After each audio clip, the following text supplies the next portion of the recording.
Hi, my name is Kylie Brubaker, and I'm going to be going over neonatal resuscitation in regards to evidence-based practice. So neonatal resuscitation after deliveries is actually approximately 10%. So 10% of newborns need some form of neonatal resuscitation. And then that's just full term. So 60 to 70% of preterm require positive pressure ventilation, which is a form of resuscitation when there's respiratory compromise in the neonate. There are several different devices that we use to initiate resuscitation. One being the self-inflating bag. The self-inflating bag, one thing about it is that CPAP cannot be administered through the self-inflating bag. Within the T-piece, that's another form of resuscitation. The PIP and PEEP can be set and controlled, and the positive to that is that there's no fatigue for the user because the PIP and PEEP is already set. You can also use this device for CPAP. The flow inflating bag requires the user to create the PIP. So the bag needs to be squeezed to create the PIP, and then when it's let go, the PEEP is set, and the bag refills itself. This bag can also be used for CPAP. Women and Babies Hospital currently uses flow inflating bags. The question here is that the best for neonates? And if it is or isn't, how is that going to affect practice at Women and Babies? PICO question. The population that to be identified here is neonates requiring resuscitation immediately after they're delivered. The intervention would be the use of a T-piece resuscitator, and then the comparison would be with the self-inflating bag. The outcome would be to decrease the incidence of intubation or injury after resuscitation. The PICO question is, in neonates who require resuscitation immediately after delivery, does the use of a T-piece resuscitator in comparison with a self-inflating bag decrease the incidence of intubation or injury after resuscitation? For my literature search, I use several different terms: neonatal resuscitation, T-piece resuscitator, PPV, which stands for positive pressure ventilation. The main database that I used was the Sum and Discover tool. One thing I really like about that tool is that it searches several different databases, so you can kind of kill a few birds with one stone there. I narrowed my search by looking at all articles published in the last 5 years. They were peer-reviewed and primary research. Another thing that I tried to narrow my search by was that the research wasn't done on animals, but instead either mannequins or neonates to make it more accurate. I found a total of 5 articles, and it was kind of difficult for me to find a total of 5 just because there's not a ton of research in regards to the self-inflating bag versus the T-piece resuscitator. I would have loved to have research that included the flow inflating bag because that's what Women and Babies Hospital uses, but there's just not research out there. It's mainly the self-inflating bag because that's more common to use. And the self-inflating bag and the flow inflating bag can be used pretty interchangeably. Literature synthesis.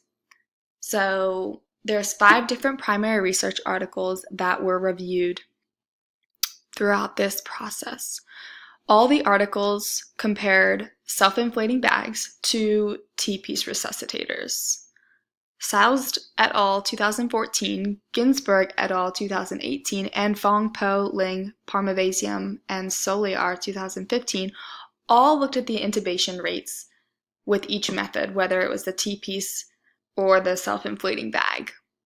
One of the articles not only looked at intubation rates, but they looked at the heart rate, that it was greater than 200 within 2 minutes of delivery. One of those other articles also looked at intubation rates in addition to the length that PPV needed to be administered depending on the device.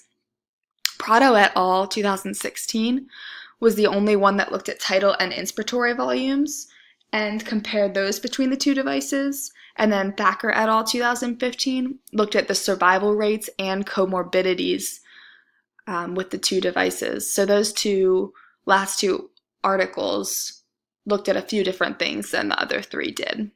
And the Thacker et al. 2015 article used preterm infants, while all the other articles were preterm and full-term infants. Literature synthesis continued. So Prado et al. 2016 also included only instructors providing neonatal resuscitation, or PPV, to mannequins. So it was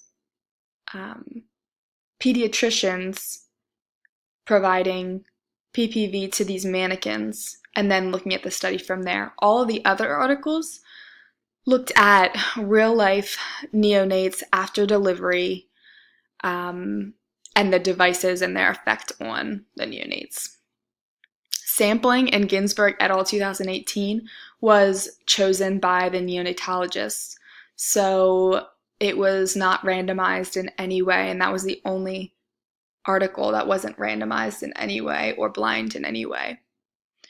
It was up to the neonatologist which form they wanted to use, whether it was the T-piece or the self-inflating bag.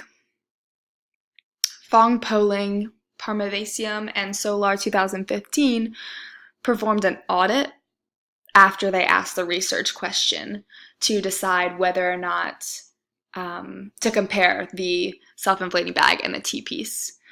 So all the other articles asked the research question and then performed the research in regards to their research question. As far as practice management recommendations go,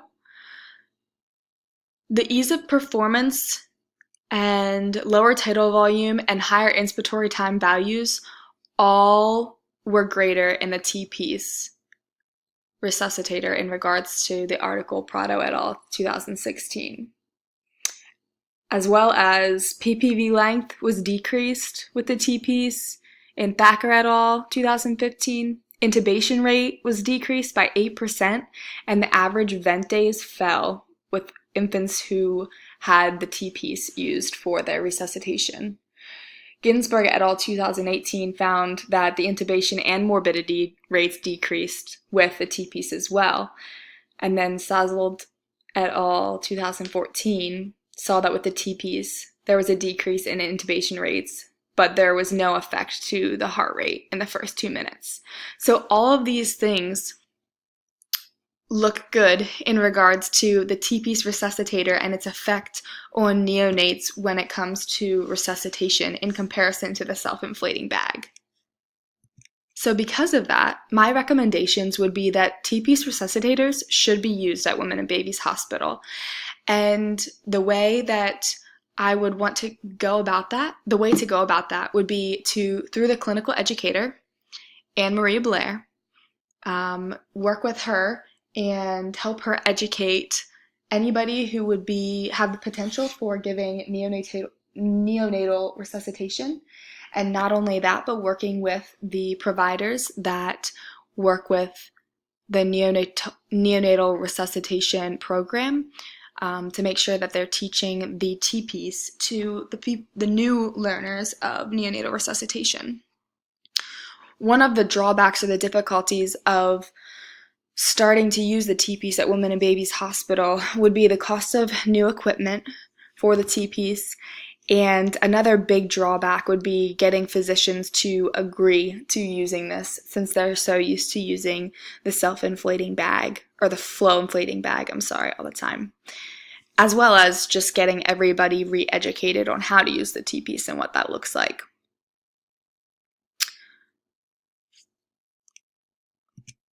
In conclusion, T-piece resuscitators should be used and implemented as a standard of work at Women and Babies.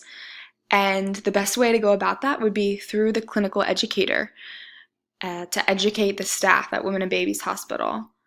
This could decrease intubation rates and morbidities, as has been reviewed through the evidence in the research studies. For takeaways, what should you remember? First of all, more studies should be done in this area. It was difficult for me to find research, but the research that I did find supported the fact that T-piece resuscitators can improve neonatal morbidities and intubation rates. And these T-piece resuscitators should be trialed and implemented at Women and Babies Hospital. And here are my references. Thank you.